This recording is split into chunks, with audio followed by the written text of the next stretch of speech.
The NFL season is finally here. After months of waiting, after months of preseason and speculation and training camp and mini camp and football that did not count, we finally are back. We get to see our starters play football. We get to see the Detroit Lions take the field once again.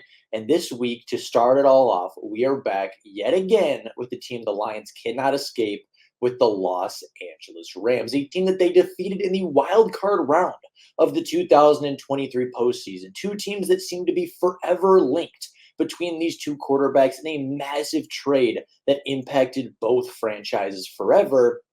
Those two teams meet yet again on the football field this Sunday. And today, we're going to take a look at exactly what to expect from this matchup. We're going to take a look at last year's matchup, take a look at both teams' offseason additions, compare both rosters, both coaching staffs, and come together to decide which team is going to start 1-0 in their 2024 campaign. Now, starting off with last year's contest, this was one of, if not the best and closest playoff matchups in the entire postseason last year. The Detroit Lions and the Los Angeles Rams were two teams that matched up really well against each other and really matched up well versus the rest of the NFC. And it was very unlucky for both teams to draw each other in the wild card round. I truly believe that if the Rams were to draw, say, the Eagles or the Buccaneers or even the Packers and Cowboys, they likely would have advanced to the divisional round at the very least. But unfortunately, they did get matched up versus the Detroit Lions and a team that matched up against them very well. This game came down to a 1-point victory by the Detroit Lions. A 24-23 victory sent the Detroit Lions to the divisional round and sent the Los Angeles Rams back to LA. The deciding factor was really the 54-yard field goal by Michael Badgley, as well as a number of defensive stands at the end of the game. Both teams went into their offseason with high expectations and high hopes for 2024, and I think it's fair to say that both teams got better as they went through the offseason. The Detroit Lions, of course, made massive improvements on their offensive line, bringing in Kevin Zeitler, on their defensive line, bringing in guys like Marcus Davenport and DJ Reader, as well as within their secondary, re-signing Emmanuel Mosley, signing Amik Robertson out of free agency, and of course, spending their top two draft selections on both Terrion Arnold and Ennis Rakestraw, respectively, two players who throughout the preseason and training camp have been very, very impressive. I would argue that the Detroit Lions only really got worse at a singular position, that of course being wide receiver, where their room is pretty much identical to last year's, with of course the vacancy of Josh Reynolds, who left for the Denver Broncos this offseason, but with the expectations of Jameson Williams stepping up to the plate at wide receiver too, as well as star undrafted rookie wide receiver Isaiah Williams kind of stepping up and potentially taking on a role as well, there's a chance that the Lions wide receiving core doesn't take too far of a stumble and actually becomes a better receiving unit than they were even a season ago. I think they will take a small step back, especially to start the season without their reliable wide receiver too. But I think overall the passing offense should still be really good and should still be okay for the remainder of the season. Now, the Los Angeles Rams, funnily enough, had a very similar offseason to the Detroit Lions. They went in and they addressed their offensive line.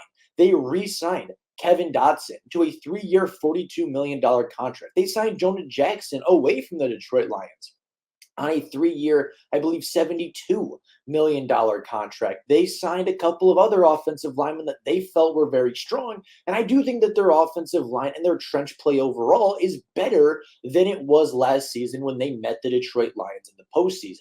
Their defensive line, despite losing Aaron Donald, they added Jared Verse in the first round and Braden Fisk in the second round. They added the pass rusher from Washington State, whose name's escaping, I believe Brendan Jackson, who was a player I was really excited for in the fourth round of the NFL draft. So despite losing arguably the best defensive player in NFL history, they've upgraded at the edge rushing position. They've upgraded certainly their depth at defensive tackle with Braden Fisk and the rest of that pass rush. And I think even in the absence of Aaron Donald, this is going to be a strong pass rush. This is going to be a strong defensive line unit. And I do think it will give the Detroit Lions some trouble up front. And even Dan Campbell has come out and said that this defensive front, despite not having Aaron Donald, is just as good as they were last year.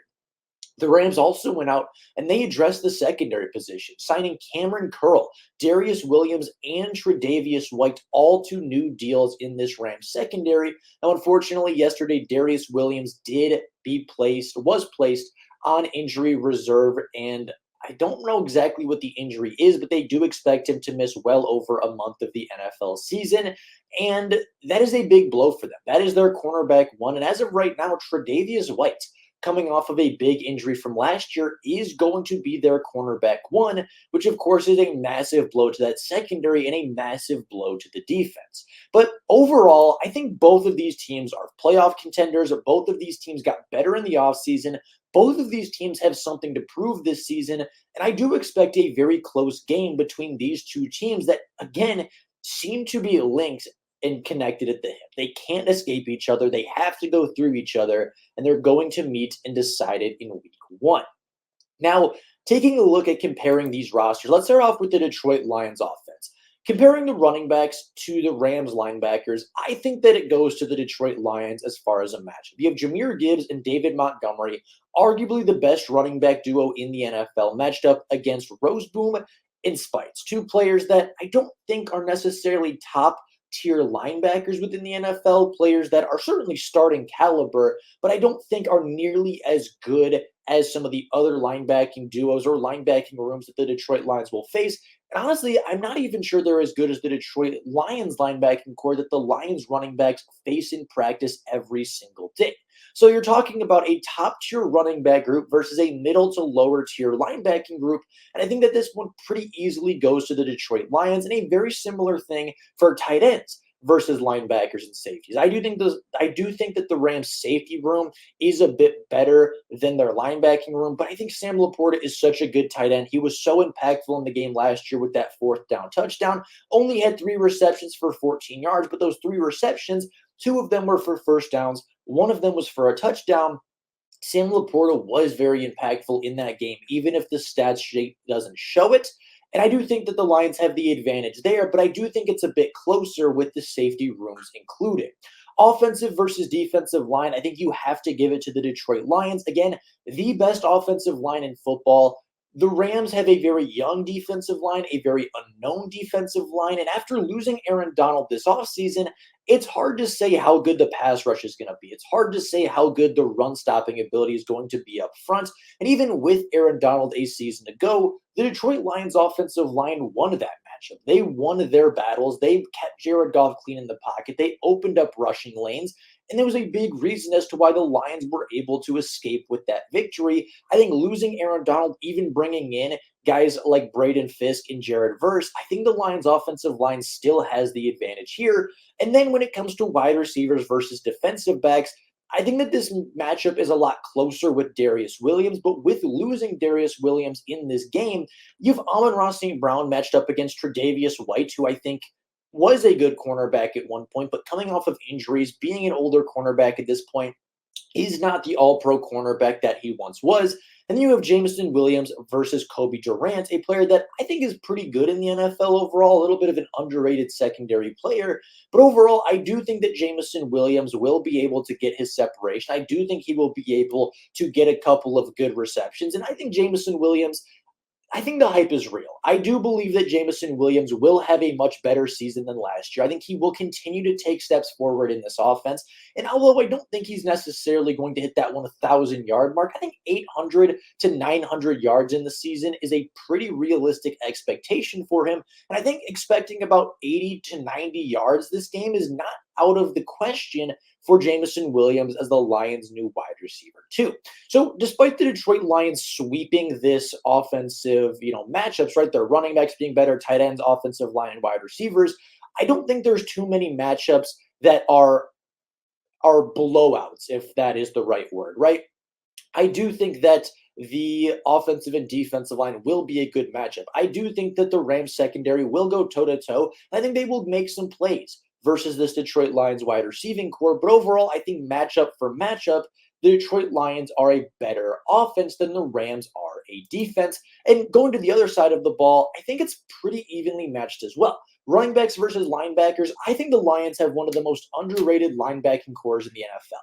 with Alex Anzalone, Jack Campbell, Derek Barnes, Malcolm Rodriguez, Jalen Reeves-Maybin, and a couple of others, their linebacking core is incredibly deep, and I think they have 4 to 5 guys that could realistically start and make impacts on other linebacking cores and most linebacking cores around the NFL. But you can't tell me that Kyron Williams and Blake Corum are not a top tier running back duo. Kyron Williams was the league's second best running back a season ago. Blake Corum was one of the draft's best running back prospects and one of the best running back prospects we've seen in the last couple of years. They will run the ball a lot. I do expect Kyron Williams to get a healthy amount of carries. I do expect Blake Corum to probably see 5 to 10 carries or 5 to 10 touches in this game.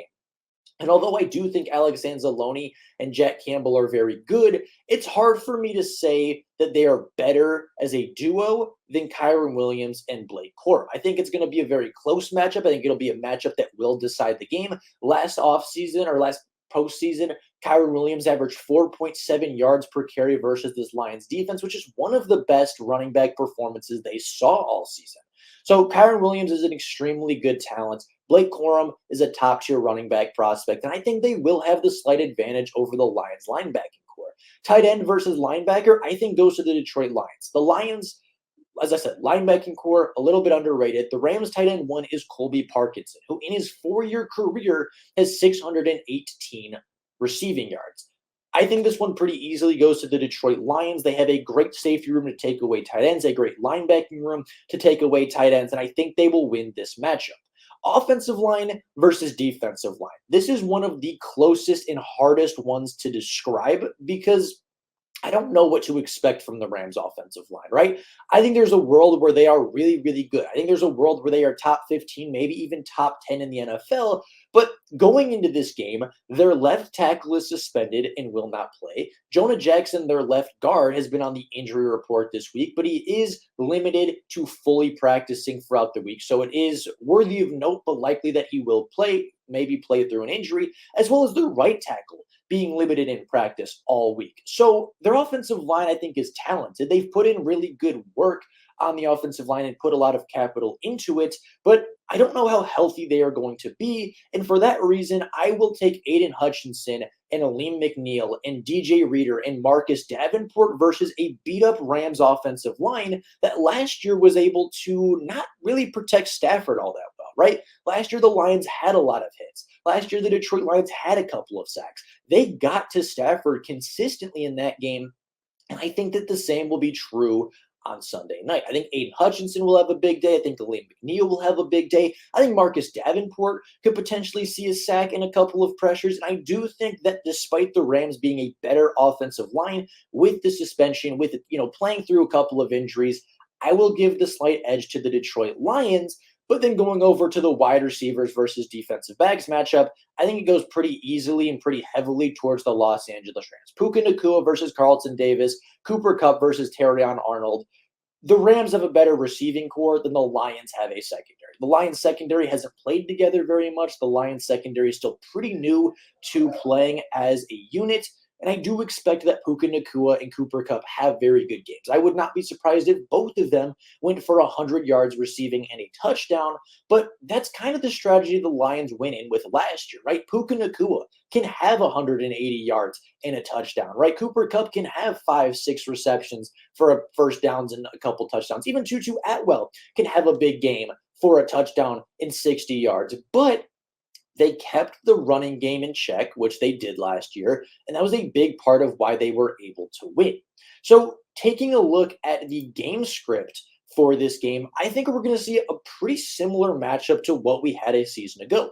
The Detroit Lions will run the ball. They will lean on their offensive line, and I think they will be efficient through the air without being overly pass heavy, right? I think that Jared Goff will have less than 30 passing attempts. I think he will, rely on the run game, rely on the quick hitters, rely on the screen passes, maybe make 2 to 3 big throws in this game. And I think if they need Jared Goff to make those big throws, he absolutely can. But I think we're going to see a very similar game script. They're going to come out, they're going to run the ball early. They're going to get Jared Goff comfortable and in a groove early in the game, if at all possible, with screen passes, with quick passes, with easy completions to get the ball rolling. And once Jared Goff gets rolling in the offense, once he starts feeling himself a little bit, they're going to open it up. They're going to go to the medium passes. They're going to go to the deep passes. They're going to win through the air a little bit more in the second half if they can get Jared Goff moving with the ball. But I think they will rely on their run game more so than their passing game because that's where their biggest advantages are. That is where the Detroit Lions match up well versus everybody in the NFL is that rushing attack, is that quick game, is the, short yardage stuff.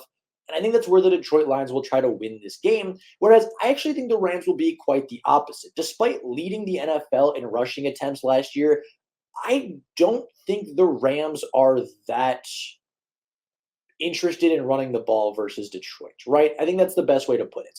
Their strength in this game is the wide receivers. Their strength in this game is Matthew Stafford throwing to Cooper Kupp, Matthew Stafford throwing to Puka Nacua, Matthew Stafford airing this football out and attacking this young and inexperienced secondary, right? Despite it being better, despite it being more talented, I think you would much rather throw to Puka Nacua and Cooper Kupp, two all-pro caliber wide receivers, against Terrion Arnold, a rookie cornerback, and Carlton Davis, than you would running the football versus Aleem McNeil and DJ Reader. With Jack Campbell coming in behind them, that is not a recipe for success. I think they will air the ball out. I think Matthew Stafford will throw the ball a lot.